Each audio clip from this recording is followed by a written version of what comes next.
Big boss season 11 Kannada ಈ ವಾರ 8ನೇ ವಾರ ನಾಮಿನೇಟ್ ಆಗಿ 7 ಜನ ನಾಮಿನೇಟ್ ಆಗಿದ್ದಾರೆ ಅಂತಲೇ ಹೇಳ್ಬೋದು. ಈ 7 ಜನದಲ್ಲಿ ಇವತ್ತು ಬುಧವಾರದ ವೋಟಿಂಗ್ ರಿಸಲ್ಟಲ್ಲಿ ಯಾರು ಪ್ರಥಮ ಸ್ಥಾನ ಪಡೆದಿದ್ದಾರೆ ಅಂತ ವಿಡಿಯೋದಲ್ಲಿ ತಿಳಿಸ್ತಾ ಹೋಗ್ತೀನಿ. ಸೊ ವಿಡಿಯೋನ ಶುರು ಮಾಡೋಕ್ಕಿಂತ ಮೊದಲು ಒಂದು ಸ್ಮಾಲ್ ರಿಕ್ವೆಸ್ಟ್ ಏನಂದರೆ, ನೀವೇನಾದರೂ ನಮ್ಮ ಚಾನಲ್ಗೆ ಮೊದಲನೇ ಬಾರಿ ವಿಸಿಟ್ ಮಾಡಿದರೆ ತಪ್ಪದೆ ಸಬ್ಸ್ಕ್ರೈಬ್ ಆಗಿ, ಹಾಗೆ ವಿಡಿಯೋನ ಲೈಕ್ ಮಾಡಿ, ಶೇರ್ ಮಾಡಿ, ಕಮೆಂಟ್ ಮಾಡಿ ಅಂತ ಹೇಳ್ತಾಯಿದ್ದೀನಿ.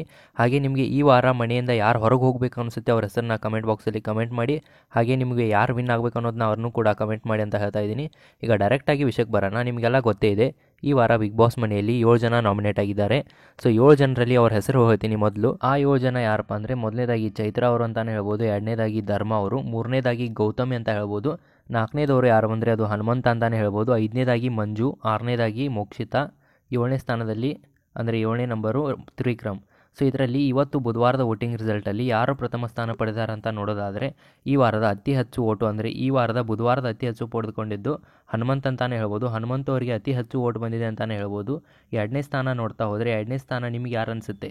ಸೊ ಇವತ್ತಿನ ಅತಿ ಹೆಚ್ಚು ಓಟ್ ಬಂದಿರೋದು 2ನೇ ನಂಬರ್ಗೆ, ಅಂದರೆ ಈ ವಾರದ ಬುಧವಾರದ ವೋಟಿಂಗ್ ರಿಸಲ್ಟಲ್ಲಿ 2ನೇ ಸ್ಥಾನ ಪಡೆದಿರೋದು ತ್ರಿವಿಕ್ರಮ್ ಅಂತಲೇ ಹೇಳ್ಬೋದು. ತ್ರಿವಿಕ್ರಮ್ ಹಾಗೂ ಹನುಮಂತ ಇವರಿಬ್ಬರು ವೇರಿಯೇಷನ್ ಆಗ್ತಾಯಿದೆ ಅಂತಲೇ ಹೇಳ್ಬೋದು.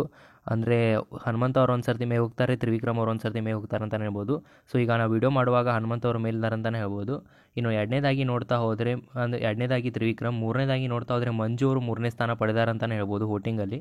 ಸೊ ಮಂಜು ಅವರು ಈ ವಾರ ಅಂದರೆ ತುಂಬ ಚೆನ್ನಾಗಿ ಆಡ್ತಾ ಇದ್ದಾರೆ ಅಂತಲೇ ಹೇಳ್ಬೋದು. ವೈಲ್ಡ್ ಕಾರ್ಡ್ ಎಂಟ್ರಿ ಬಂದಾಗಿಂದ ಸೊ ಅವ್ರ ಗೇಮ್ ಚೇಂಜ್ ಆಗುತ್ತೆ. ಅದಕ್ಕೋಸ್ಕರ ನಿಮಗೆಲ್ಲ ಗೊತ್ತಿದೆ, ಈಗ ಇಬ್ಬರು ಹೊಸವಾಗಿ ವೈಲ್ಡ್ ಕಾರ್ಡ್ ಎಂಟ್ರಿಲಿ ಬಂದಿದ್ದಾರಂತೆ. ಮೊದಲನೇದಾಗಿ ರಜತ್, ಎರಡನೇದಾಗಿ ಶೋಭಾ ಶೆಟ್ಟಿ. ಸೊ ಇವರು ಶೋಭಾ ಶೆಟ್ಟಿ ಅವ್ರದ್ದು ಮೊದಲನೇ ದಿನ ಅವ್ರ ಬಗ್ಗೆ ಯಾಕೋ ನೆಗೆಟಿವ್ ಥಾಟ್ ಬರ್ತಾಯಿತ್ತು, ಆದರೆ ಈಗ ಅದು ಸರಿ ಹೋಗಿದೆ ಅನ್ನಿಸ್ತಾ ಇದೆ. ನಿಮಗೆ ಅದ್ರ ಬಗ್ಗೆ ಅಭಿಪ್ರಾಯನ ತಿಳಿಸಿ ಅಂತ ಹೇಳ್ತೀನಿ. ಆದರೆ ರಜತ್ ಅವ್ರದ್ದು ಮಾತ್ರ ಒಪಿನಿಯನ್ ಚೇಂಜ್ ಆಗ್ತಾನೆ ಇಲ್ಲ, ನೆಗೆಟಿವೇ ಆಗ್ತಾಯಿದೆ ಅಂತಲೇ ಹೇಳ್ಬೋದು. ಯಾಕಂದರೆ ಅವ್ರು ಯಾಕೋ ತುಂಬ ಓವರ್ ಆ್ಯಕ್ಟಿಂಗ್ ಮಾಡ್ತಾ ಇದ್ದಾರೆ ಅನಿಸ್ತಾ ಇದೆ ನನಗಂತೂ.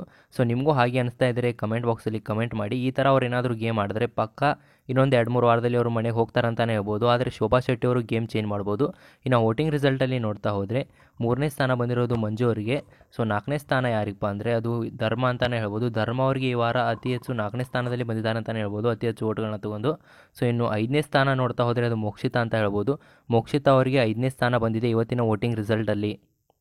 ಇನ್ನು 6ನೇ ಸ್ಥಾನ ನೋಡೋದಾದರೆ ಇದು ಡೇಂಜರ್ ಝೋನ್ ಅಂತಲೇ ಹೇಳ್ಬೋದು.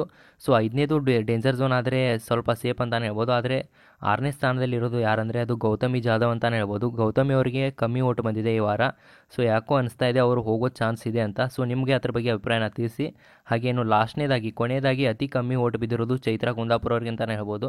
ನನಗೆ ಅನಿಸಿದಾಗೆ ಈ ವಾರ ಚೈತ್ರ ಕುಂದಾಪುರ ಅವರು ಬಿಗ್ ಬಾಸ್ ಮನೆಯಿಂದ ಹೋಗ್ತಾರೆ ಅನಿಸುತ್ತೆ. ಹೋದ ವಾರ ಏನಾದರೂ ಅವರು ಡೈರೆಕ್ಟ್ ನಾಮಿನೇಟ್ ಆಗಿದ್ದರೆ, ಹೋದ ವಾರ ಅವರು ಸೇಫ್ ಆಗಿದ್ದರು. ಆದರೆ ಹೋದ ವಾರ ಏನಾದರೂ ಅವರು ನಾಮಿನೇಟ್ ಆಗಿದ್ದರೆ ಅನುಷಾ ಅವ್ರ ಬದಲು ಇವ್ರು ಹೋಗ್ತಾ ಇದ್ದಾರೆ ಅನಿಸುತ್ತೆ. ಇದ್ರ ಬಗ್ಗೆ ನಿಮ್ಮ ಅಭಿಪ್ರಾಯನ ಮಿಸ್ ಮಾಡದೆ ಕಮೆಂಟ್ ಬಾಕ್ಸಲ್ಲಿ ಕಮೆಂಟ್ ಮಾಡಿ ತಿಳಿಸಿ ಅಂತ ಹೇಳ್ತಾ ಇದ್ದೀನಿ. ಈ ವಾರ ನಿಮ್ಮ ಪ್ರಕಾರ ಯಾರ ಮನೆಗೆ ಹೋಗಬೇಕು ಅನ್ನೋದನ್ನ ಕೂಡ ಮಿಸ್ ಮಾಡದೆ ಕಮೆಂಟ್ ಮಾಡಿ. ಈ ವಿಡಿಯೋನಾದರೂ ನಿಮಗೆ ಇಷ್ಟ ಆಗಿದ್ರೆ ಈಗಲೇ ವಿಡಿಯೋನ ಲೈಕ್ ಮಾಡಿ, ಶೇರ್ ಮಾಡಿ, ಚಾನಲ್ಗೆ ಹೊಸಬರಿದ್ರೆ ತಪ್ಪದೆ ಸಬ್ಸ್ಕ್ರೈಬ್ ಆಗಿ. ಸಿಗೋಣ ಇನ್ನೊಂದು ವಿಡಿಯೋದಲ್ಲಿ.